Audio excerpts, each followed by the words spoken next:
इस बार मैं आपको मेरे YouTube channel biology classes bye Durgesh sir में आपका स्वागत करता हूँ। मैं आशा करता हूँ कि आपको मेरे सभी पढ़ाए हुए कंसेप्ट क्लियर हो रहे होंगे।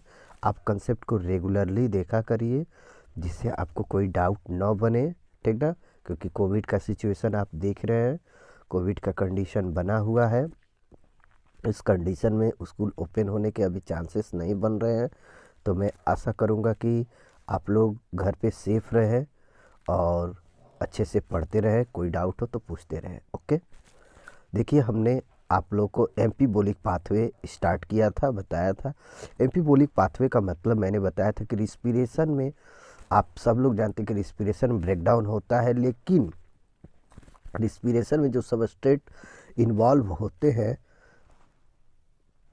रिस्पिरेशन में जो सबस्ट्रेट इन्वॉल्व होते हैं वो ब्रेकडाउन के साथ साथ वो यूटिलाइज होते हैं इसमें अदर सबस्टेंस को प्रोड्यूस करने में भी, मतलब रिवर्स फॉर्म में। उसका कंसेप्ट मैं आज बताने जा रहा हूँ कि कौन सा सबस्ट्रेट है जो ऐसा होता है जिनके अंतर्गत। देखिए तो बता रहा है since respiration involve breakdown of substrate. आप सबको पता है, यहाँ दे रहा है कि रिस्पिरेशन जो है वह एक ब्रेकडाउन प्रोसेस है सबस्ट्रेट का। The respiratory process has traditionally been considered a catabolic process. और ये रिस्पिरेटरी प्रोसेस जो होता है इसको किस रूप से जाना जाता है, कैसे समझा जाता है? कैटाबोलिक प्रोसेस के रूप में समझा जाता है। क्यों? क्योंकि ब्रेकडाउन है। मैं पढ़ा चुका हूँ आप लोग को लेसन फर्स्ट में मेटाबॉलिज्म में। मेटाबॉलिज्म के दो पार्ट थे ना, कैटाबॉलिज्म, एनाबॉलिज्म। जहाँ ब्रेकडाउन होता है वो होता है कैटाबॉलिज्म, जहाँ सिंथेसिस होता है वो होता है एनाबॉलिज्म। मैं बता चुका हूँ, तो यहाँ कैटाबॉलिक प्रोसेस का कोई टेंशन नहीं होगा, आपको समझ में आएगा, ठीक ना। Respiratory pathway as a catabolic pathway, और ब्रेकडाउन की जो ये पाथवे होती है रिस्पिरेटरी पाथवे, उसको हम कैटाबॉलिक पाथवे भी ऐसे कह सकते हैं, ठीक ना। But is this understanding correct? लेकिन इसको पूरी तरह से, लेकिन इसको सही समझना, वी हैव डिस्कस एवं जिसके बारे में हमने ऊपर डिस्कस किया है।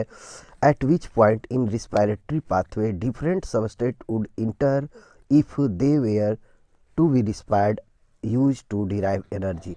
और मैंने आपको ऊपर बताया था कि कौन कौन से सबस्ट्रेट जो होते हैं जो अलग अलग पॉइंट से इस पाथवे में इंटर करते हैं और जिससे एनर्जी को प्राप्त किया जाता है रिस्पिरेशन के टाइम। ये मैंने ऊपर ही डिस्कस किया है। कौन कौन से थे आपको याद होना चाहिए बेटा। एक था आपका फैटी एसिड, ग्लिसरॉल, और दूसरा आपका क्या था? अमीनो एसिड और प्रोटीन। मैंने फैट और प्रोटीन के बारे में बता चुके हैं आपको, ठीक ना। What is important to recognise? क्या है इम्पोर्टेंट रिकॉग्नाइज करना? Is that it is these very compound that would be withdrawn from the respiratory pathway for the synthesis of said substrate। बता रहा है कि क्या है इम्पोर्टेंट रिकॉग्नाइज करना, तो बता रहा है कि बहुत सारे कंपोनेंट जो होते हैं वापस रिस्पिरेटरी पाथवे के बाद वापस सिंथेसिस में भी इन्वॉल्व हो जाते हैं। हेंस इस प्रकार से, अतः fatty acid would be broken down to acetyl coenzyme में। फैटी एसिड जो होता है वो ब्रेक डाउन जब होता है तो एसिटाइल को एंजाइम में before entering the respiratory pathway में इंटर करने से पहले। When it is use as substrate, जब यह सबस्ट्रेट के रूप में यूज होता है रिस्पिरेशन में, कंसेप्ट याद रखिएगा, जब रिस्पिरेशन में फैटी एसिड इन्वॉल्व होता है तो वो सबसे पहले एसिटाइल को एंजाइम ए में ब्रेक होता है, तब जाकर वो इन्वॉल्व होता है। याद रखिएगा, जैसे ग्लूकोज के साथ ऐसा नहीं था, ग्लूकोज डायरेक्टली इन्वॉल्व हो रहा था। But when the organism need to synthesise fatty acid, और जब ऑर्गेनिज्म को फैटी एसिड सिंथेसाइज की नीड होती है, acetyl coenzyme A would be withdrawn from the respiratory pathway for it. तो एसिटाइल को एंजाइम जो होता है वापस इन्वॉल्व हो जाता है, कन्वर्ट हो जाता है, रिस्पिरेटरी पाथवे से वापस चला जाता है क्या करने में, फैटी एसिड के सिंथेसिस करने में। Hence the respiratory pathway come into the picture both during breakdown and synthesis of fatty acid. इस प्रकार रिस्पिरेटरी पाथवे जो होता है, जो पिक्चर में दिया गया है या पिक्चर में इन्वॉल्व होता है during breakdown and synthesis of fatty acid, उसके हम अभी आपको पिक्चर में दिखाएंगे कि कैसे क्या होता है, ठीक ना। यहाँ पर यही कह रहा है कि जो रिस्पिरेटरी पाथवे में जो फैटी एसिड इन्वॉल्व होता है, यह दोनों एक्शन में इन्वॉल्व हो जाता है। एक तो रिस्पिरेटरी में ब्रेकडाउन होकर एसिटाइल कोएंजाइम ए बनाकर इन्वॉल्व होता है, या तो सिंथेसिस फैटी एसिड में भी ये इन्वॉल्व हो जाता है, both during breakdown and synthesis of fatty acid. Similarly during breakdown and synthesis of protein to respiratory intermediate form the link।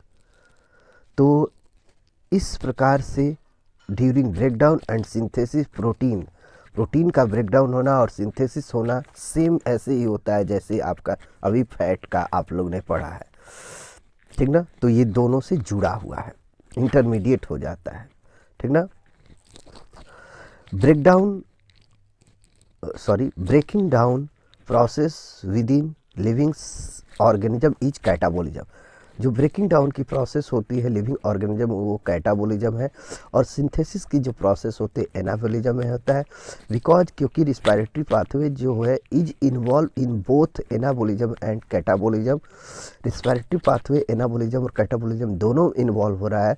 It would hence be better to consider the respiratory pathway as embolic pathway।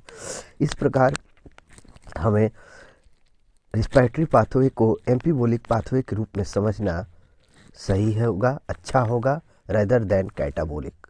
क्या समझ के, rather than catabolic मतलब catabolic, केवल catabolic ना समझ कर, ठीक ना। तो पूरा कंसेप्ट यही कहा है, मैंने आपको बताया कि आपका जो रिस्पायरेशन में जो सबस्ट्रेट इन्वॉल्व होते हैं वो केवल रिस्पायरेशन के कैटाबोलिक प्रोसेस के ही अंतर्गत नहीं आते हैं, वो इंटरमीडिएट होते हैं, मतलब वो कैटाबोलिज्म में भी इन्वॉल्व होते हैं और एनाबोलिज्म में। ये आप लोग तैयार रखोगे। अब इसके बाद हम लोग आगे कंसेप्ट समझेंगे। देखिए बच्चों, मैं आप लोग को ये कंसेप्ट दिखा दे रहा हूँ जो पिक्चर में दिया गया है, देख भी सकते हैं, आपको कंसेप्ट क्लियर होगा। देखिए कार्बोहाइड्रेट, फैट और प्रोटीन देख रहे हैं आप सभी लोग ना। इसमें क्या दिखा रहा है, कंसेप्ट को समझिएगा। यहाँ पर आपका दिखा रहा है कि कार्बोहाइड्रेट जो है ये सिंपल शुगर ग्लूकोज में ग्लूकोज 6 फास्फेट, फ्रक्टोज 1,6 बाईफास्फेट।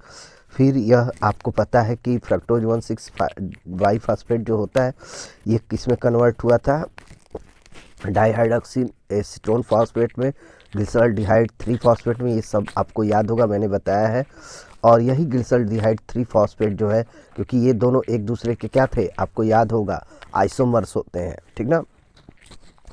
और यह ग्लिसरॉल्डिहाइड पायरुविक एसिड और एसिटाइल को एंजाइम ए में कन्वर्ट होता है। उसी तरह यहाँ फैटी एसिड में कंसेप्ट देखिए क्या दिखा रहा है कि फैटी एसिड जो है, आप समझिएगा, फैटी एसिड जो है यह पहले फैट्स जो है वो फैटी एसिड और ग्लिसरॉल में कन्वर्ट हो रहा है, यह फिर DHAP में कन्वर्ट हो जा रहा है, और यह DHAP जो है फिर ग्लिसरॉल्डिहाइड में कन्वर्ट हो रहा है, और फिर यह पायरुविक एसिड और एसिटाइल को एंजाइम ए में आ रहा है, ठीक ना।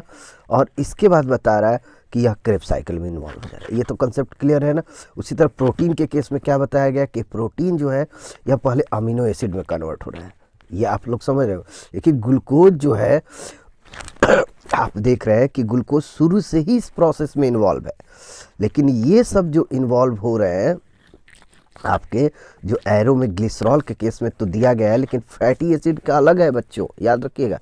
फैटी एसिड के केस में यह डायरेक्टली एसिटाइल कोएंजाइम में आ रहा है, और अमीनो एसिड जो है ये पायरुविक एसिड और एसिटाइल कोएंजाइम में आ रहा है। मतलब इतने जो बीच में प्रोसेस है वहाँ कहीं इन्वॉल्व नहीं हो रहा है, आप लोग देख रहे हैं।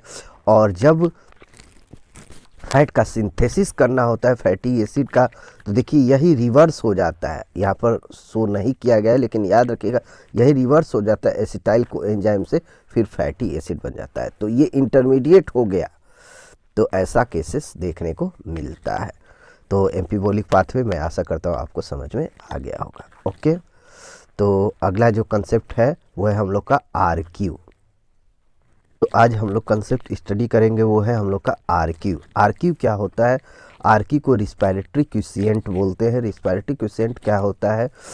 तो बेटा इस कंसेप्ट को एकदम आसानी से समझ लीजिए, समझना आपको ज़रूरी। यह रेशियो को रिप्रेजेंट करता है कि कितना अमाउंट CO2 इवॉल्व होता है और कितना अमाउंट CO2 कंज्यूम किया जाता है किसी सबस्ट्रेट को ब्रेक करने में। जब सबस्ट्रेट कोई ब्रेक होता है, जैसे ग्लूकोज ब्रेक हो रहा है ना, तो ग्लूकोज के एक मॉलिक्यूल को ब्रेक करने में कितने अमाउंट आप CO2 आपके इवॉल्व होते हैं और कितना आपका ऑक्सीजन कंज्यूम होता है, उसकी कितनी वॉल्यूम ऑफ ऑक्सीजन कंज्यूम होता है और कितना वॉल्यूम ऑफ CO2 इवॉल्व होता है, इसके रेशियो को हम लोग RQ बोलते हैं। याद रखिएगा, RQ related to ratio of the volume of CO2 evolve to the volume of oxygen consumed in respiration is called the RQ. RQ means ratio.